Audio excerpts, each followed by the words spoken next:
اس حوالے سے یہ بات بھی یاد رکھنی چاہیے کہ آج کے سوشل میڈیا پر یا انٹرنیٹ کے اور جو ذرائع ہیں، الیکٹرانک میڈیا جو بھی ہے، میسیجز ہیں، اس پر ہر ایک بڑے آزادانہ تبصرے کر دیتا ہے اور اپنی مرضی سے جو چاہے وہ کہہ دیتا ہے، جس سے فائدہ کم ہے اور نقصان زیادہ ہے۔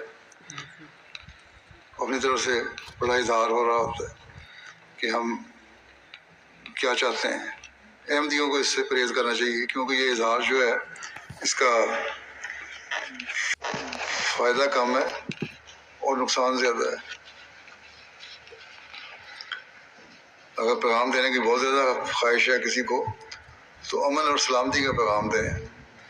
حضرت مسیح علیہ السلام نے بھی اپنی زندگی کے آخر میں جو پیغام صلح تصنیف فرمائی تھی، اس میں آپ نے یہی پیغام دیا تھا کہ امن اور صلح کا پیغام تھا۔ اس لیے اسے ہر احمدی کو یاد رکھنا چاہیے اور اسی کے لیے کوشش کرنی چاہیے۔ اللہ تعالیٰ معصوم جانوں کے نقصان سے بچائے سب کو۔ بعض بڑی طاقتیں بھی لگتا ہے اسے